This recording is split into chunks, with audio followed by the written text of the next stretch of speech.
Men need to be able to look in the mirror, and women need to be able to look in the mirror, right? I think that society has done a terrible job at helping women curate and become more self-aware in a lot of perspectives. I think that society is doing a better job at helping women be self-aware when it comes to right sexual liberation and careers and ambitions, right, in certain positions in society.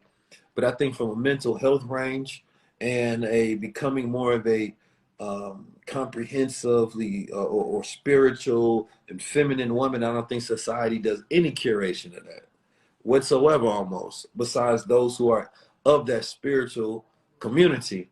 You understand me? And those who do have sister circles that allow you all to have those conversations. But it's like with every community that forms and starts to form and gain power, most of the things happen internal, right?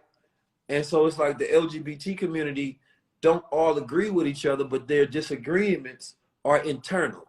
So they don't let the rest of the world see them break ranks on what's toxic inside of their internal conflicts.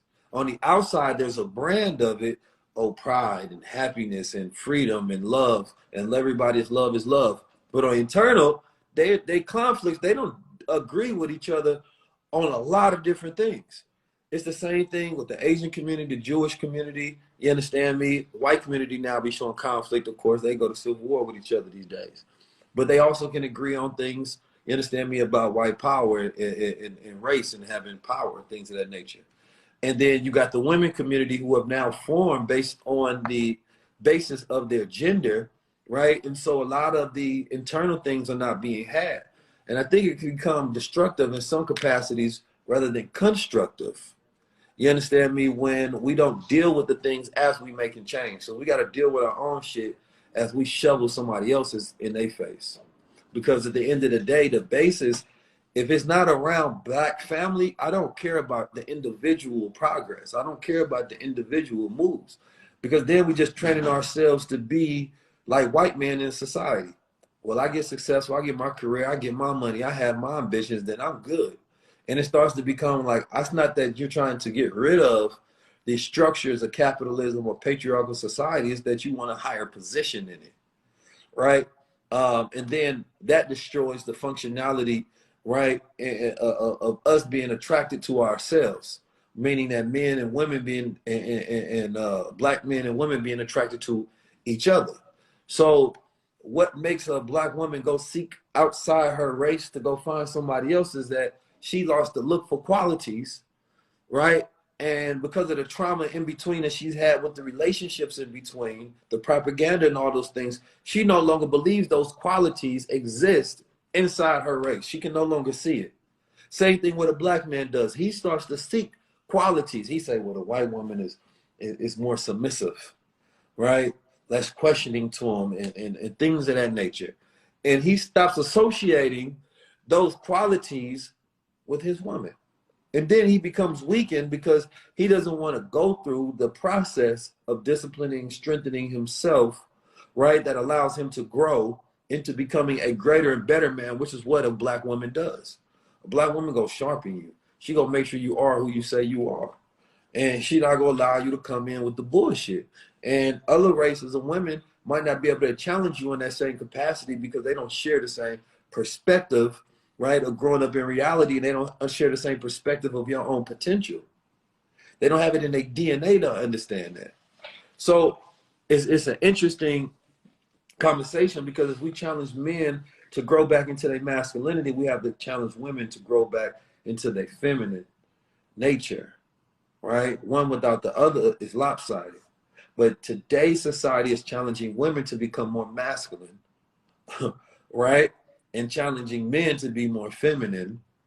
You understand me? And it destroys the attraction to each other. You understand me? And then we replace the concepts of family with career. And so when we look at the fact that our population size decreases in America every year, why is it that? We had high fecundity. You understand? Our sperms are working, but we have a high amount of contraceptive and birth control and abortion and a multitude of other different things that we do in our culture to kill life because we're not really trying to reproduce ourselves. And you have to think about where that mentality comes from. When a culture no longer wants to reproduce itself, it's literally saying that that culture doesn't have love for itself. Because when you love yourself, you want to reproduce it. When you love something so much, you need to have more of it, abundance. You appreciate. And that appreciation is the growth in value. But we stop loving ourselves, so nah, you don't want to have a baby. Nah, you don't want to have a family. Nah, you don't want to produce more men or more women like you, or more black men, or don't want to produce more black women. You understand me? Somebody said, name one thing that has made black men feminine. They say skinny jeans. No, it's not just about that. It's the characteristics that have been lost within the black man. It's the traits that have been lost, his willfulness, his ambition, his willingness to be a protector and a provider and a producer, right? And to be productive and to be a leader. Those are the qualities. You're talking about aesthetics and really aesthetics and fashion. Those things flip-flop as far as what's acceptable and what's masculine and what's not. Because in Africa, yes, you can wear a long garb, and it doesn't have any pants like in European, and that's considered to be masculine over there, but feminine over here. So context matters. So each generation gets the context, what is masculine and what is feminine based on what's associated with the characteristics, right, and of the style that's being presented, right? So that's different. If we grew up and only the gangsters was wearing skinny jeans, we would associate that with being masculine, right? But I mean, you know, they did bell bottoms and all kind of stuff in the 70s, and them brothers were still masculine. So it's not so much about the clothing that's being worn, but the characteristics that have been lost. And this is where people start to look at things from a shallow standpoint, right? And so I'm gonna handle this too. They said, I'm Islam. A man is not supposed to wear gold. You said I'm Islam. I don't know about that because I definitely know that the women ain't supposed to have their legs out too. But at the end of the day, I told y'all before, man, you know, peace of Prophet Muhammad, you understand me?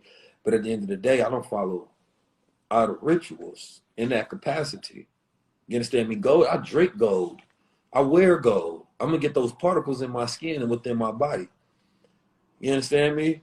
So, cut the BS. But anyway, we're going to get back to it. We have to understand these things from deeper bases and deeper levels. You understand me? So women are being forced to be more masculine. Men are being forced to be more feminine.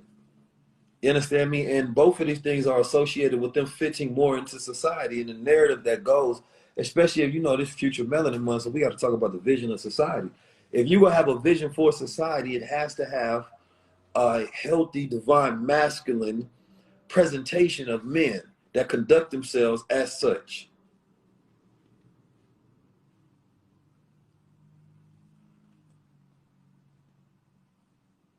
You understand me? And it's the same thing with women. So it's like when I started studying this population control thing, I understood that a lot of things that's implemented in our society are social programmings. Listen, man, if you gonna be hypocritical and point something out, I'm gonna point it back at you. I choose violence, so don't play with me. You understand me? Point out your own insecurities and issues and problems that consist within your day and your life. Do not try to learn something and point it out to somebody else to have them see themselves if you never stop to see yourself. So you can't be doing something hypocritical in your own profile picture and then try to ask me about wearing gold. And being a Muslim means one who submits his or her will to do the will of God, being good, following that golden rule, being righteous, treating your brother and sister how you want to be treated. You understand me? So if you don't want me to check you, then don't try to come check me. So at the end of the day, that's checkmate. So we get to that point where it's like, you know, yeah, Kissinger had a report 1974 talking about that he was going to use homosexuality as a method for sterilization. That's this is a fact. I didn't create it. He created that. So you talking about higher ups in the government having these positions. You're talking about the fact that by 2025 there will be more deaths than births in the white community. But what about ours? Why do we choose to follow death?